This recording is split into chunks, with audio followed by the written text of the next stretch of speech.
Welcome back to another video on this channel, Transcriber from Reddit. Today's video is going to center on Alistair Beggs, specifically the recent spot of controversy that he's been the source of.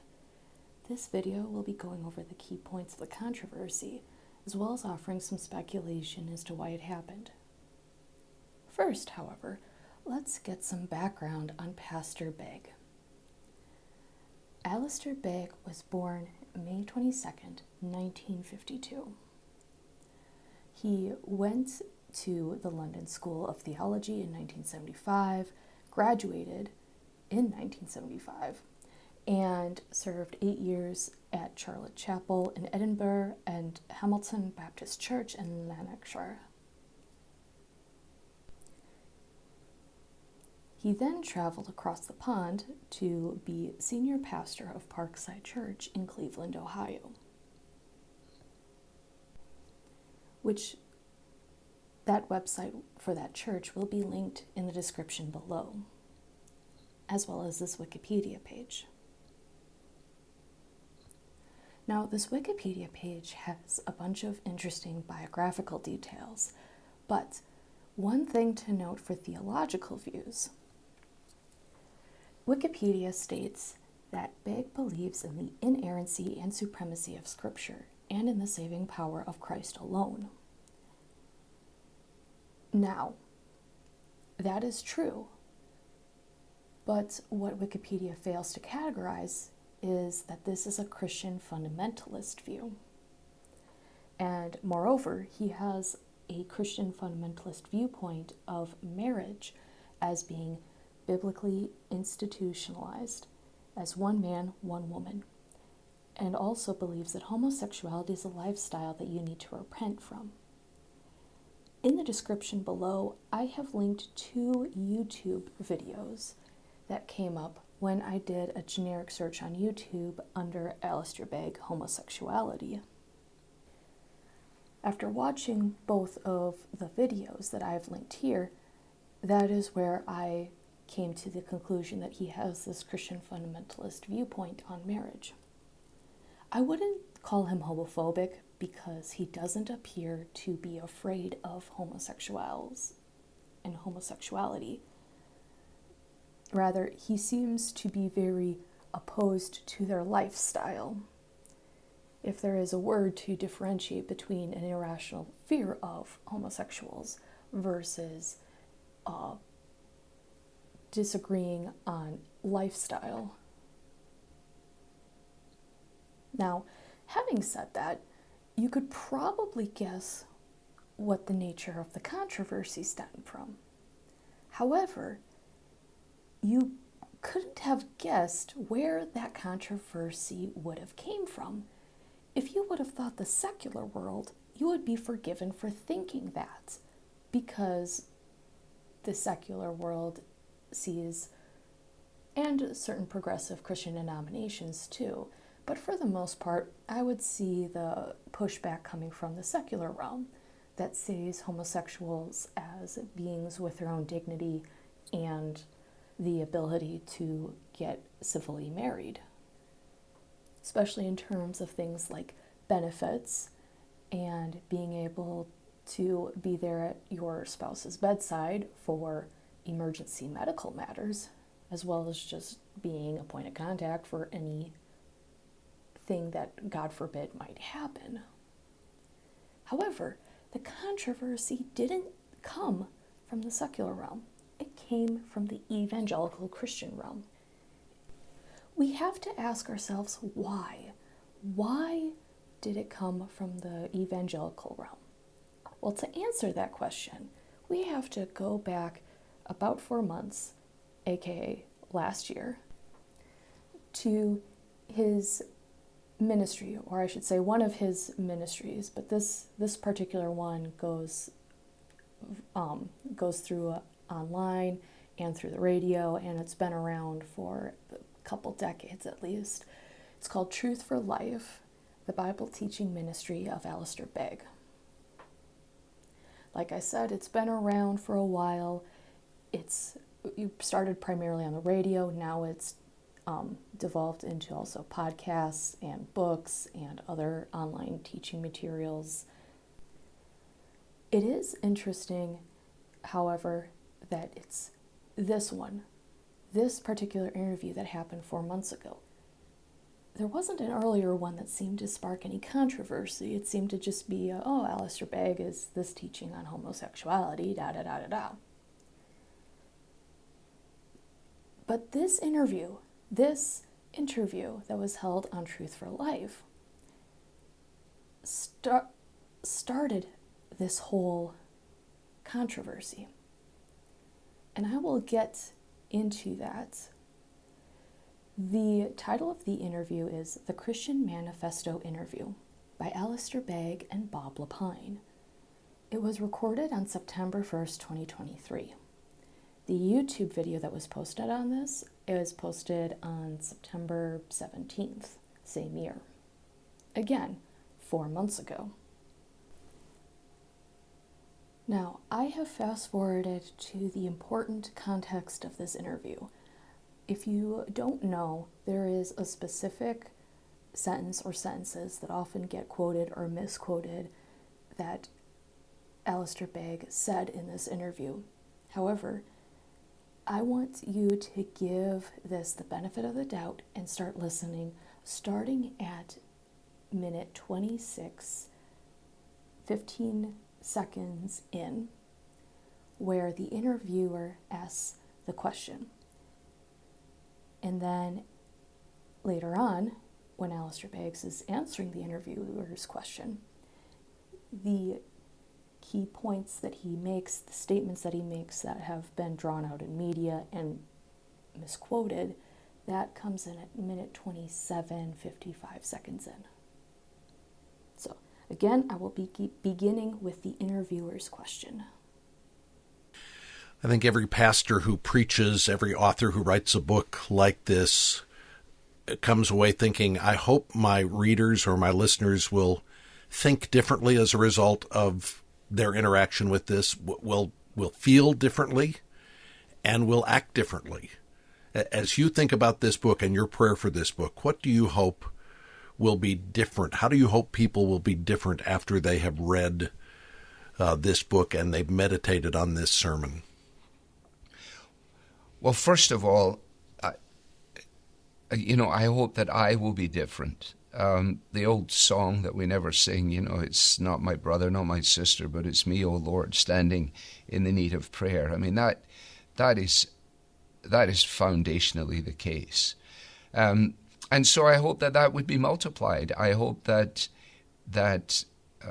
our church family, those who choose to read this book, that it might have an impact among us, because learning to say I'm sorry, learning to say please forgive me, learning to say, I'm not at my best at the moment, can you come alongside me, learning to say, yes, I know that these people believe a very different agenda, that their lifestyle is orientated in another direction, and learning to say, but I have no basis upon which I could argue that I myself would not be where they are, were it not for the amazing grace of God, were it not for his compassion towards me. And in very specific areas this comes across. I mean, you and I know that we field questions all the time that go along the lines of, my grandson is about to be married to a transgender person, and I don't know what to do about this, and I'm calling to ask you to tell me what to do, which is a huge responsibility. And in a conversation like that just a few days ago, and people may not like this answer, but I asked the grandmother, does your grandson understand your belief in Jesus? Yes. Does your grandson understand that your belief in Jesus makes it such that you can't countenance in any affirming way the choices that he has made in life? Yes. I said, well then okay, as long as he knows that, then I suggest that you do go to the ceremony, and I suggest that you buy them a gift. Oh, she said, what? She was caught off guard. I said, well, here's the thing.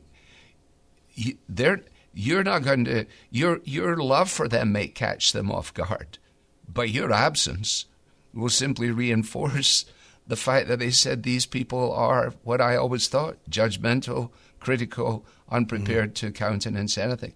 And it is a fine line, isn't it? It really is. And people need to work out their own salvation with fear and trembling. But I think we're going to take that risk. We're going to have to take that risk a lot more if we want to build bridges into the hearts and lives of those who don't understand Jesus and don't understand that he is a king. All right. I hope you caught that. Alistair Beggs made it very clear that this was highly specific advice given to a Christian by himself, who is a Christian, who both see same-sex relationships as a sin against God. And in this particular case, it was regarding a son who was marrying a transgender person. Now, not a lot of details given about the son. I would argue that is inconsequential because this is highly specific advice. This is situationally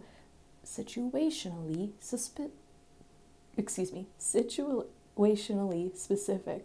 It's not a blanket statement he's giving out. Here, in this context, he wants to help the grandmother who's also struggling with reconciling how to show love to someone who you believe to be engaged in a sinful lifestyle while not encouraging it, especially when that someone is a family member. And it sounded like her grandson was a beloved family member. Alistair Beggs, did not make this a blanket statement, and the interviewer didn't take it as a blanket statement. So how could this be controversial? Also, equally as important, how could the evangelical world let this sit for roughly 4 months before having a huge outcry? Now, the screen cover to this video will show that when I did my Google search results for Alistair Beggs' wedding, the first article that was introduced was from Christian News Network, posted on January 19th, 2024, where the key words that we should be looking at are Shepherd's Conference speaker Alistair Beggs says Christians should attend gay weddings to not be judgmental critical. Misquoting what he said, misinterpreting why he said it and who he said it to. But we can see the key point at the start, Shepherd's Conference speaker. Now, I'm not going to read the entire article. I will link it in the description below so that you can read it. The important part that I want you to see is that he is a speaker, or was a speaker, I'll get to that in a minute, at the upcoming Shepherd's Conference, alongside John MacArthur and Steve Lawson, both of which are also huge figureheads, especially John MacArthur, in evangelical Christianity.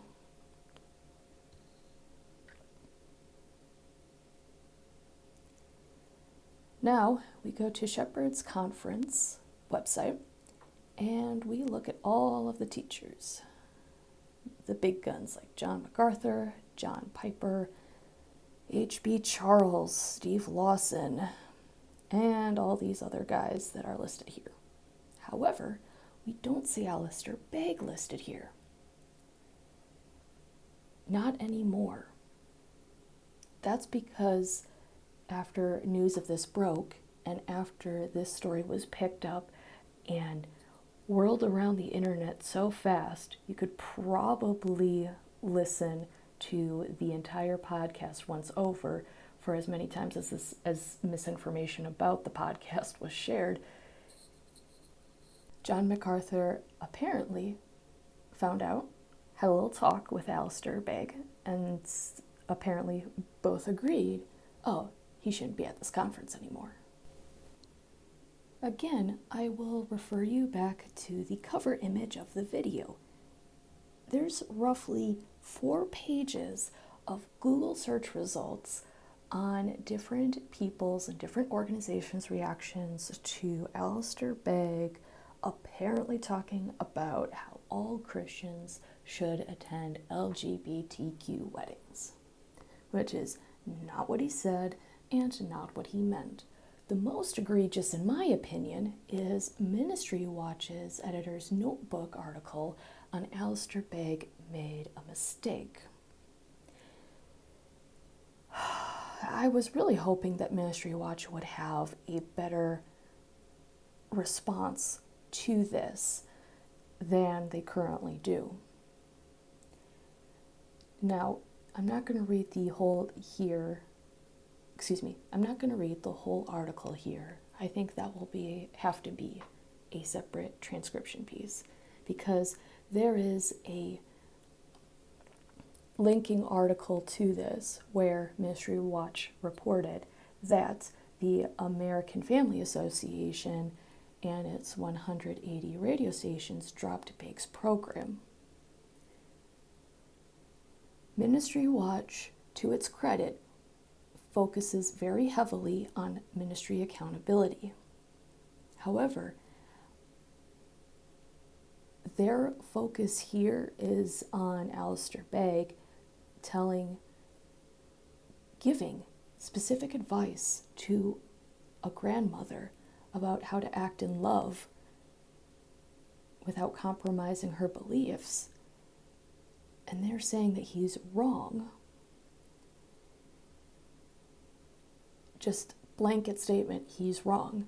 And they don't even link his podcast, and they don't tell you specifically what he said.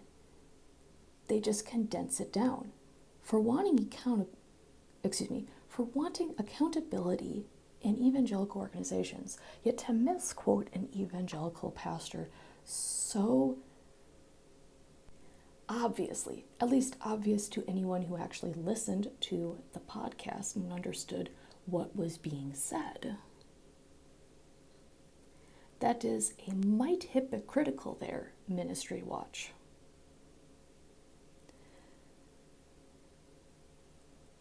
It is so incredibly sad that this organization devoted an article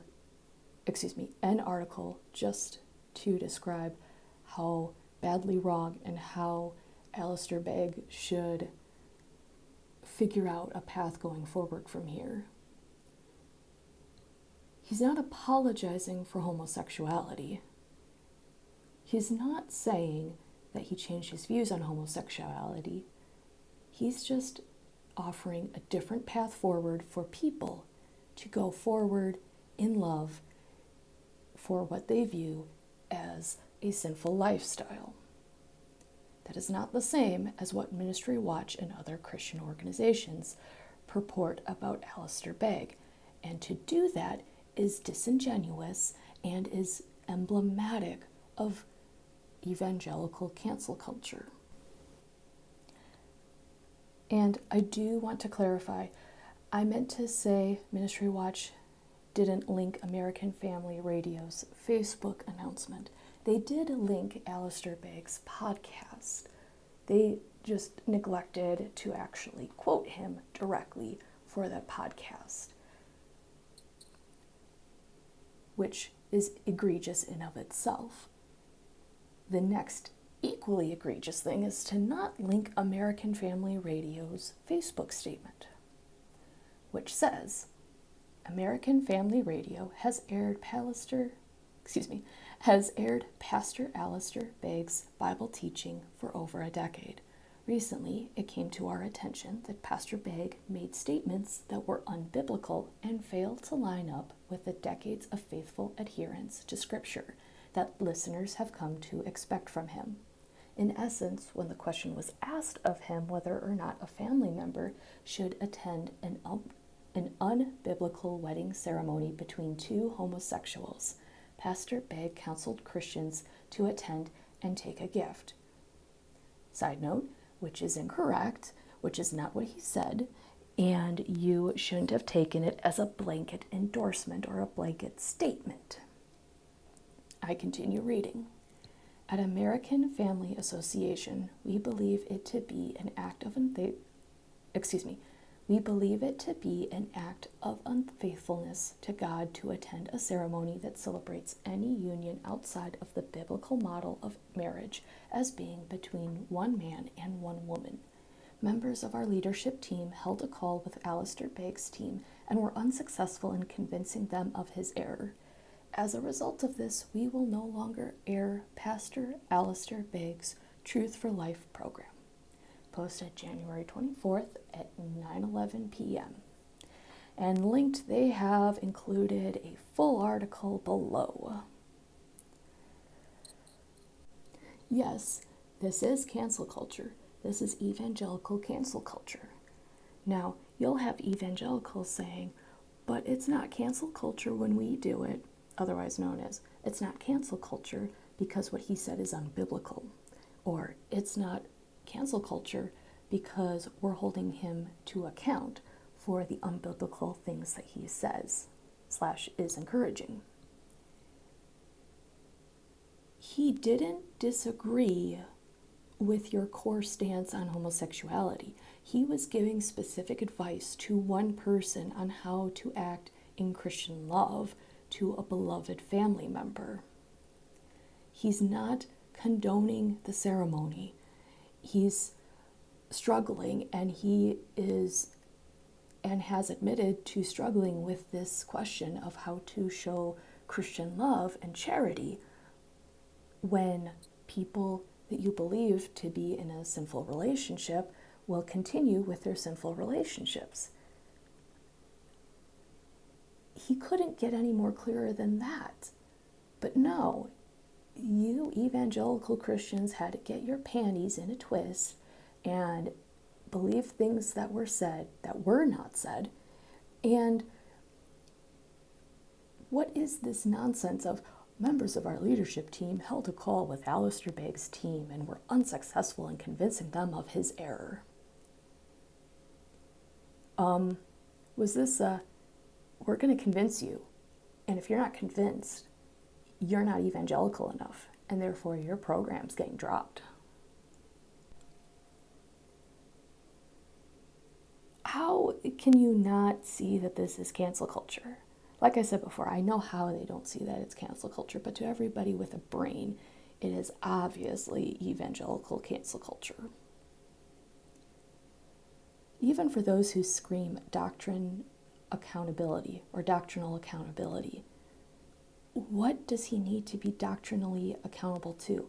Even if you believe in the way that the Bible is translated to mean that homosexuals are an abomination, there is nothing in the Bible that explicitly says don't attend homosexual / transgender / whatever you believe Alistair Beggs said or you believe that he condoned weddings. There's nothing that specifically stands out as him being against your doctrinal standards. Hell, even American Family Radio ended up doing their own podcast response titled A Response to Pastor Alistair Beggs' Comments, posted January 24th of this year. So, to recap, an evangelical senior pastor of a fairly prominent American megachurch said in a podcast that he was giving advice on how to give a loving response to a woman's son who is marrying a transgender. Woman's grandson who is marrying a transgender. It was highly specific advice, highly contextualized, and he was in no way giving a blanket statement. But why do all these news articles just conflate what was actually said and either don't link the podcast or they do link it, but they don't give you any timestamps as to what the actual quote problematic language unquote was said, or who actually said it and where it was said and why it was said? Well, here comes the speculation on my part. You know the movie 1946 that evangelicals have been pretending doesn't exist and shouldn't exist? My speculation on this is that when the initial podcast dropped on Truth for Life, people were ignoring that because the biggest controversy was 1946 in terms of same-sex relationships. So all of evangelicals' energy had to be put into debunking the obviously incorrect movie, and I say that with sarcasm. Now that it's a new year and they need their outrage machine to focus on something else, someone somewhere for Christian news dug up this podcast, dug up what Alistair Beggs was saying, twisted it out of anything remotely resembling its original context or quotes, and made it into this outrage spiral, which then spread to the rest of evangelical Christianity. This is all pure speculation on my part. And I'm also speculating that it has anything to do with the movie 1946 and the hypothesis of the Bible being translated in such a way as to culturally be against homosexuality versus what it was supposedly originally about, which is pederasty or pedophilia and inappropriate power dynamics in sexual relationships. However, the evangelical Christian world can't be bothered to respond remotely intelligently to those kinds of claims. So then it evolves into, well, we're going to debunk 1946, even though we haven't seen it yet. We've seen the clips/trailers, and we already know what it's all about, so therefore we're going to debunk it and ignore it. Please don't see it, because we don't want you to see it. Then January comes, and they're like, okay, that's enough time. We spent enough time ignoring 1946, and so people should have forgotten about that. Now we can go after this pastor that's allegedly saying, go attend LGBTQ weddings, so that we can drum up more hatred towards people who are trying to give more reasonable takes on what being a loving Christian means based off of your contextualized interpretation of Scripture. You want to have a nuanced conversation about homosexuality and what it means to be a Christian if you think that homosexuality is wrong? You want to have a nuanced discussion about this? No. We're going to write a whole bunch of articles calling you unbiblical, saying what you're saying is undoctrinal, and have the internet blast you for it. Please note that I am saying this having heard both Alistair Beggs' initial comments, which, again, because it has to be said, he said nothing wrong, even in the context of a Christian who believes that homosexuality is condemned by the Bible, and also hearing the words in his response, so to speak, his response ensconced in a sermon titled Compassion versus Condemnation, posted on January 28th, 2024. I will link the video as well as this podcast/sermon in the show notes below. And I want to highlight specific segments of this so that you, as my audience, can hear what he said for yourselves. Now that is in the context when a grandmother phones me up in tears and gravely concerned for the circumstances in relationship to one of her grandchildren. I'm not quoting the book to her, I'm only responding to her. She wrote a long letter. It sat on my desk for a long time. This happens to us all as pastors all the time. And on that occasion, when I listened to her talk, my great concern was for her and for her relationship with her granddaughter. I wasn't thinking about the nature of the circumstances in that moment of time. All I was thinking about was, how can I help this grandmother not to lose her granddaughter, who has already publicly turned her back on God and her back on God's design and in every other way. And in the course of that conversation, I said, one of the ways in which to catch your granddaughter off guard is actually do the opposite of what she expects you to do. What does she expect you to do? Avoid her, stay away from her, don't get contaminated by the situation. I said, well, isn't that interesting? So what would happen if you actually went? Well, that gave great pause. And I said, but you should talk to your husband. You got to work out your own salvation with fear and trembling. And those were all the caveats that went around the conversation. But then I said, well, I think you should go. And why don't you give her a gift? Well, how would I ever know that I would set the cat among the pigeons? Because after all, it was a personal conversation between myself and somebody that I've never met in my entire life. And it was born out of the kind of conviction that I was personally reckoning with myself. I don't like this. I'm opposed to this. I do not endorse this. I have no interest in this. But this is my granddaughter. Now, it's that context then that gave rise to that. Now, I got to come back to the text because that was a deviation. Did you catch all of that?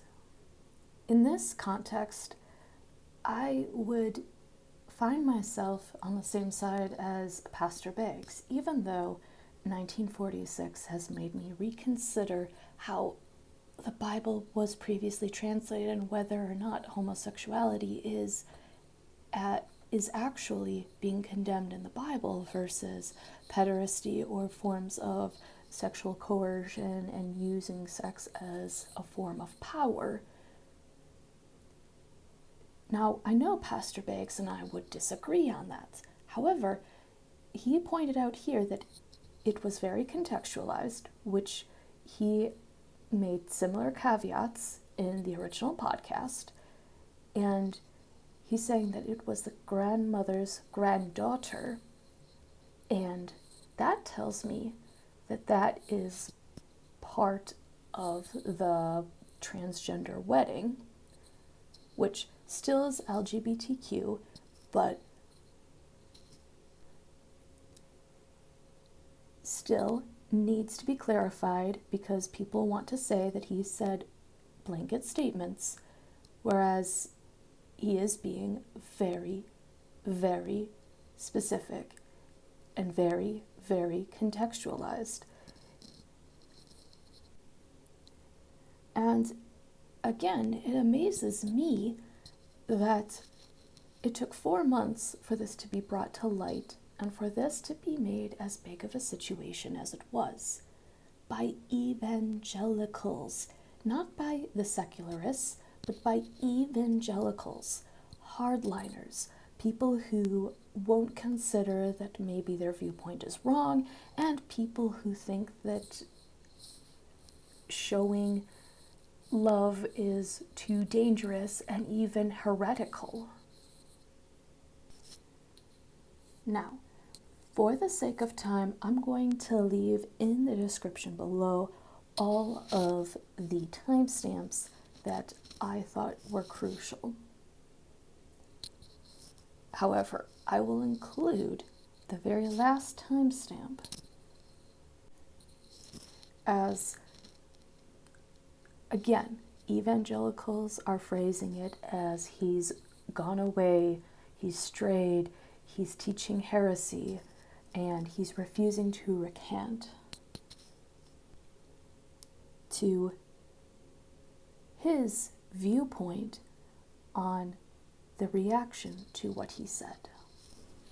Also, this context is him mentioning, or this is in the context of him mentioning that he had lesbians, sounds like a number of them, don't know how large, don't know how small, but there was a group of them that walked out while he was preaching at a college, and he was wondering, why didn't someone catch that for him? That happens right before this next part. at 42 minutes and 37 seconds. But you know what? I'm glad they didn't, and I'll tell you why.